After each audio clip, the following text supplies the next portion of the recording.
Good evening. 4 years ago, I was in Parliament Square. There was the most enormous party. We were leaving the European Union at 11 p.m, and it really was quite a moment. But hey, here we are. 4 years on, got to ask the question, is life getting better? Well, I think most people would say that life isn't getting better, but not because of Brexit.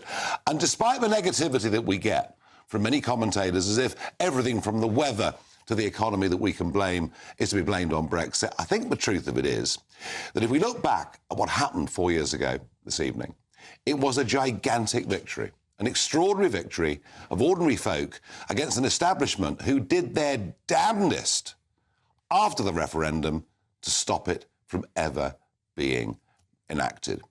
Now, I think 4 years on, constitutionally, the position has changed and there is no going back. Even Keir Starmer won't possibly talk about rejoining the European Union. That would be an electoral disaster for him in many, many seats, especially in the Midlands and the north of England. But as somebody who was a Brexiteer before many viewers were even born, and who campaigned for it for over a quarter of a century... Probably most of your viewers. Well, maybe, David. I'll introduce you in a moment, I promise.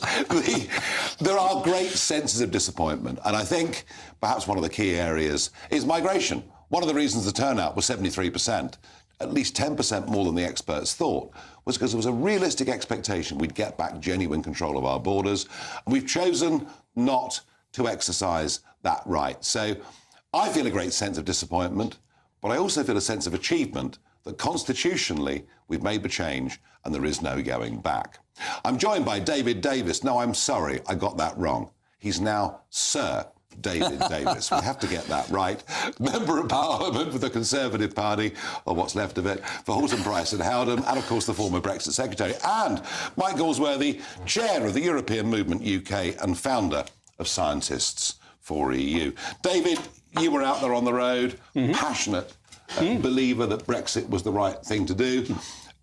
Do you understand the disappointment many people feel? Yeah, but also I think a lot of it's based on just non-stop propaganda. I mean, put aside immigration for a second. All the other things we were told. I mean, you and I were fighting against, you're going to have 1 million more unemployed. Oh, no, 150,000 fewer unemployed. You're going to have no exports to Europe. Actually, they've grown by 14%. You're going to have no exports generally. The service exports gone up by 17%, all-time record. Your growth rate's going to be crushed. Actually, we're doing better than Germany and Italy and France. So on all the things that those were talking about, then most of the opponents talking about, we're right, they're wrong. And that's despite the fact, remember, I resigned as Brexit Secretary because I thought Theresa May was not doing it properly. Indeed, today's stuff on Northern Ireland is sort of the rescue of what she got wrong. So even though we didn't do it brilliantly, which is my view, actually it's turned out not bad at all. I agree with you, David. You look at the GDP figures, etc. It's not been a disaster. However, there are 5.5 million men and women out there running small businesses. They really expected regulations would ease, they'd be freer to run their lives. They haven't been, have they? Well, that's going to take time, to be frank. I mean, hang on.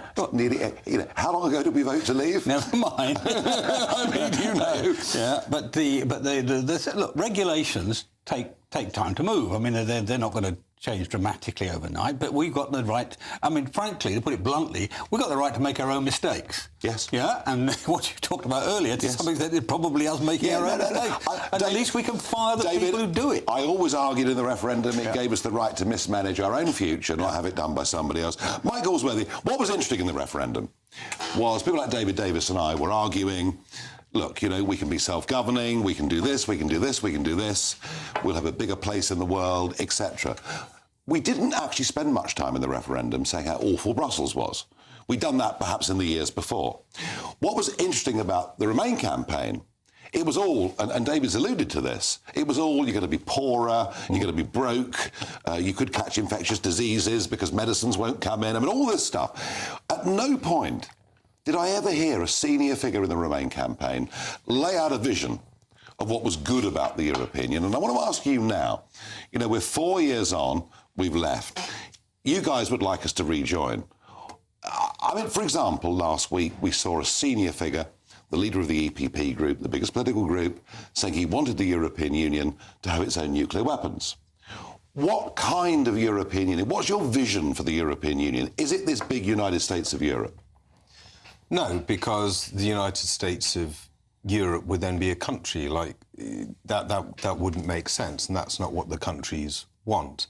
And I certainly take your point about the Britain Stronger in Europe campaign. They were hopeless, and it was completely missing any inspirational vision for any sector of the economy or any demographic in it. It did my head in from Scientists for EU, because in science we can tell all the nice stories about collaboration, what we did, and how that provides added value. And I was saying to them, we need to run with this. And they told me, no, we're just doing economic threat. You do economic threat too, and we just want to get it over the line, and that's our job done.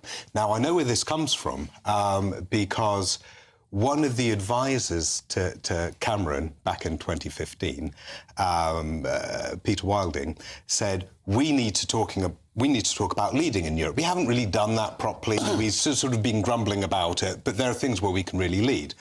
And David Cameron said to him, no, I won Scotland on economic threat. I've just got back into power on economic threat. It's what works. We're going with economic threat. Negative. Yeah. And maybe in Scotland it had worked. And furthermore, he had no time to build up a positive case, because he decided that he was just going to do it in about a 4-month dash.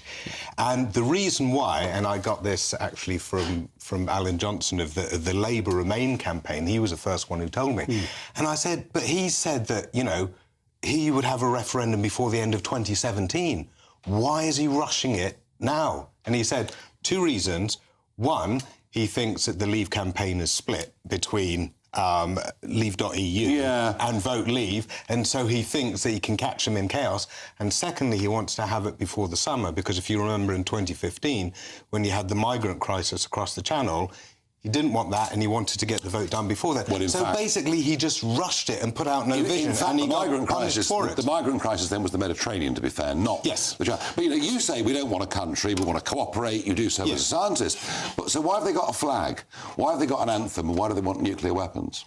Their own independent nuclear weapons. Yeah. This is a great question about the flag and anthem, and I would like to demand the same of Liverpool FC. What do they think they're doing with their own flag and their own anthem? Who do they think they are? That's ridiculous. They're trying to take over the world. But their law, lots of people have different flags and anthems. Their law is not superior over Manchester, and that's the point. Yeah, but also with the flag. The flag,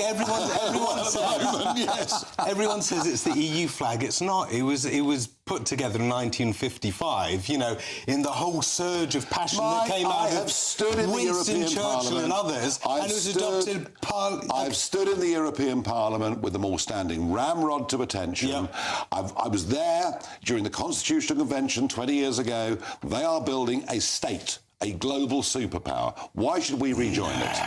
It's not, because... You're in denial. You see, you're in denial. Even now, when I give you the chance to give me the positive vision for why we should rejoin. No, I'll give you the positive vision, but I'm not going to accept that it's going to become one country, because the nation states are still in control. They sign off on everything. 2 points. I mean, one point on the flag and the anthem. I was there in Taormina when they first introduced it. I mean, I committed to solecism by refusing to stand up. The only person in the whole room. I thought I could be thrown out the Foreign Office. But you know, the other thing I'll say to you, Mike, is, you know, what a tragedy that actually it wasn't positive vision versus positive vision. Because once you start a negative attack, we had to defend against a negative attack. You know, it would have been brilliant to say that this is what the alternative futures of Britain are. Totally. And this is also where I think the BBC let us down hugely. And you're probably not going to like this, but all I saw on the BBC was old white conservative males for Leave versus old white conservative males for Remain. I thought when I started Scientists for EU... You're not that Priti Patel. Look, there were data done as well. There were stats done about who were the dominant talking heads during that period. But you want positive vision. This is what I'd hoped that the referendum campaign was going to be. You get farmers in a room, they talk about farming, what's important to farming, and whether being in the EU, outside of it, would be advantageous to them from a community perspective. Similarly with fishing, similarly with tech, similarly with science. That's what I thought it was going to be like. That you really, you know, go into the country, you interrogate different communities about what's working for them, what's not. Is immigration bad for them or good for them? Ultimately, good for them or bad for them? Ultimately, what's interesting is this. London said, we must remain. The country said, we must leave. We've left. We're 4 years on. Do you accept we're not rejoining? No, we are going to go back and join again, When? for sure. Well, look at the demographics. I mean, right now, if you take polling about whether people want to rejoin or want to stay out, it's pretty solid. 60% for joining again, 40% for staying out. Don't interrupt me here, because here's the kicker. You break that down by age, and you see that big millennial wave coming in. I'm sorry, boomer guys, but they view our UK-EU relationship very differently. It is fascinating, because Marine Le Pen is now leading in the under-30s. Yep. The AFD are leading in the under-30s. Yep. Georgia Maloney's support is young, not middle-aged and old. Star. I do a bit of TikTok. I don't do any harm. Really interesting. I'm glad I haven't come across that yet. Right across Europe, it's the youth right across Europe who are saying, we don't want this vision, we don't want these old unelected people in Brussels running our lives. Actually, it's the youth. And the whole European structure is falling apart. They're arguing like cats and dogs over migration. You've been saying this for decades. And now it's Any happening. day now it's going to fall apart. Any day it's happening. This politician, it's going to fall apart tomorrow. But it's not. It's actually more robust than ever. And actually, thanks to you and thanks to Brexit, you actually saw chaos in the EU from 2008 onwards because of the Euro crisis, because of the immigration crisis across the Mediterranean. And they were at 6s and 7s. But when they had to negotiate against the UK, there was incredible cohesiveness that come then. Amongst governments, Mike, yes. But the point I'm making is there's a younger generation in Europe viewing this in a very different way. They have no memory of the Second World War. They don't see it as a project for peace, as perhaps their parents and grandparents did. The Labour Party do see it as a project for opportunity, for Labour jobs, Party for exchanges, for working together on climate change. You can do all of that without a political union.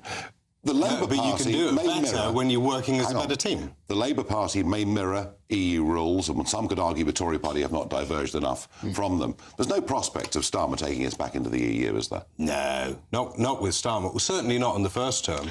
But at the moment, Starmer has no interest in that debate because he is trying to take the heat out of all of it, and basically he wants to focus on, quite frankly, David, the mess that the Conservatives have made across the country in lots of dimensions. There was austerity, then Brexit, then COVID, and all three have been mismanaged. I don't think his priority is to come in and say, I'm a safe pair of hands to tidy this up. Starmer won't take us out.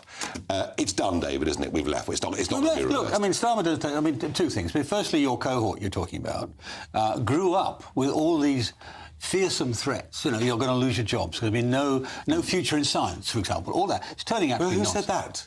Whoever said that? Osborne, there's no Cameron. No, they didn't say there's no future in science. They did. No, I was leading scientists for a year. Hang on, David, last word to David Davis on this. But so that's going to change. And what we're saying, what you're saying, is it's not going to happen for 10 years. In 10 years, they're going to learn what freedom feels like. And that's actually going to be good, irrespective of the government. Doesn't matter which government. They're going to have to make their own decisions, their own mistakes sometimes. But what will happen over that time is they'll realise there's nothing to fear outside and everything to gain. And that's what we're playing for. Right, well, there we are. That's the end of our debate. 4 years on from Brexit night. I have to say, we're not going to rejoin. I'm still disappointed we haven't broken away further. In a moment...